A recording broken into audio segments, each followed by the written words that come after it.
ओंकार ओडिया। नमस्कार फ्रेंड्स, ओंकार ओडिया चैनल रे आपण मन को स्वागत। फ्रेंड्स, आज ये क्षुद्र भिडियो रे एक अद्भुत चमत्कारी शक्तिशाली मंत्रोक्त मोहिनी शब्द को शेयर करूची, जहाकु कि आपण माने जो प्रभात समय शଯ୍ୟା त्याग करछंती सत मात्र 7 थर उच्चारण करिया मात्रे कौनसी मध्य स्त्री आपण प्रति संभोग लालसारे जर्जरित हो पड़ो। जदि आपंकर सह बाह्यत संपर्क अच्छी एवं से मध्य आपनक सह संपर्क रखिछंती मात्र संभोग क्रियाटी आरंभ हो पारुना, देखिए चमत्कार ढंगे से तरफ ही आपको प्रपोज करेंगे। संभोग क्रियार समस्त अयम आरंभ करेंगे। एथिपाई ना तांको किसी विशेष प्रयत्न करने पड़ो अथवा आपण को कौन प्रयत्न करने पड़ो।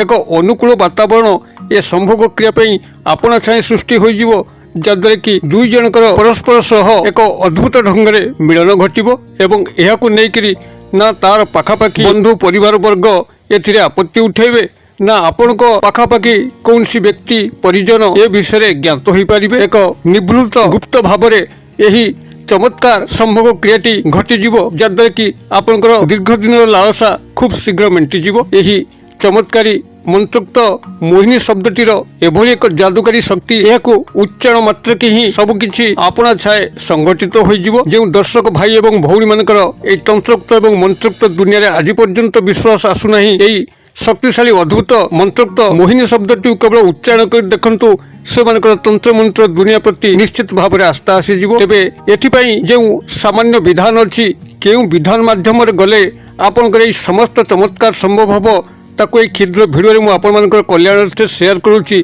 भिडियोटी को ध्यान सहकार देखंतु जद्वारा कि आपण गोटे थर ही सफल हेबे, दुई बार प्रयोग करिवार आवश्यक नहीं। तेबे चमत्कार मंत्रोक्त मोहिनी शब्द को आपण पाखरे शेयर करने पूर्व क्षुद्र निवेदन, जदि आप आज प्रथम बार करके चैनल प्रवेश करछंती एवं एई भली कंटेंट आपन को रुचि रहउची, चैनल कड़े थिबा लाल कलर सब्सक्राइब बटन क्लिक करी बेल आइकन क्लिक करी एवं ऑल नोटिफिकेशन पर क्लिक करी चैनल टी को सब्सक्राइब कर नियंतु, जेभली कि आम जेत आपण सेवारे यही तंत्र मंत्र भिडियो अपलोड करूँ ता सर्वप्रथम नोटिफिकेशन आपण पाखे पहुँचो एवं से सब को आपण सर्वाधिक देखिक किसी ज्ञान आहरण करेंगे। फ्रेंड्स, नजर पकेबा शक्तिशाली मंत्रोक्त मोहिनी शब्द जार प्रभात समय निजर बासी मुहरे 7 थर उच्चारण करिया मात्रे कौन स्त्री आपण प्रति संभोग लालसारे जर्जरित हो पड़ो, प्रेम काम वासना छटपट हो उठिबो। आपण माने से स्थान प्रयोग करने विधेय जोटि आपण स्त्री सह संभोग संपर्क स्थापन कला परे ताको आजीवन आपणे नवाई अच्छी, अन्यथा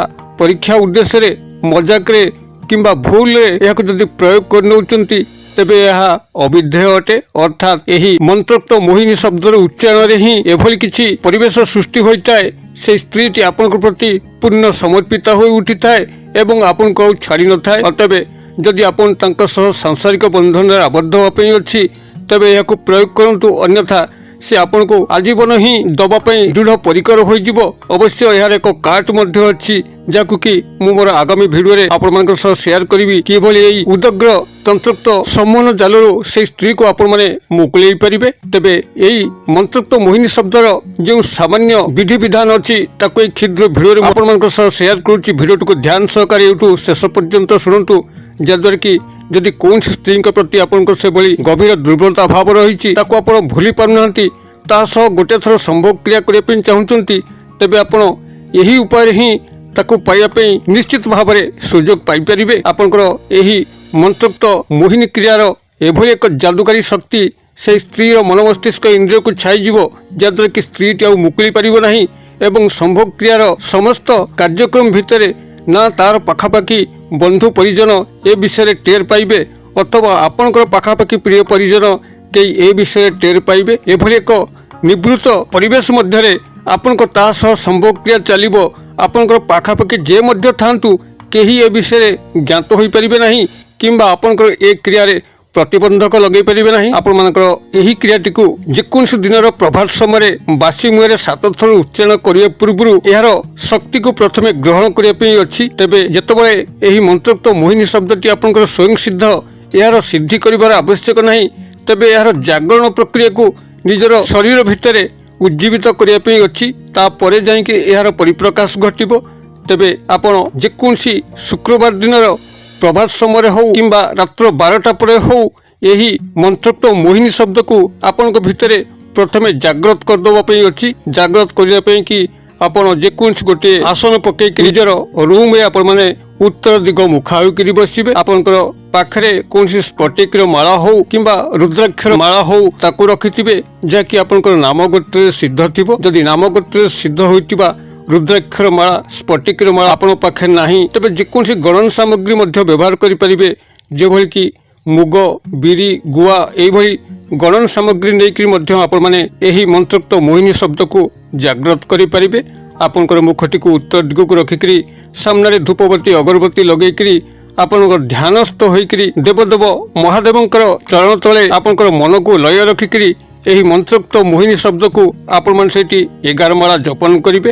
11 ମାଳା ଆପଣଙ୍କର ଏକ ମାଳା ହେଉଛି 108 ଥର, 11 ମାଳା ତଦନୁଯାୟୀ ହେବ। ଆପଣ ଏଇଠି ମନ୍ତ୍ରୋକ୍ତ ମୋହିନୀ ଶବ୍ଦକୁ 11 ମାଳା ଜପନ କଲା ପରେ ହିଁ ଏହାର ଜାଗରଣ ପ୍ରକ୍ରିୟା ଆପଣଙ୍କ ଶରୀର ଭିତରେ ଆରମ୍ଭ ହୋଇଯିବ।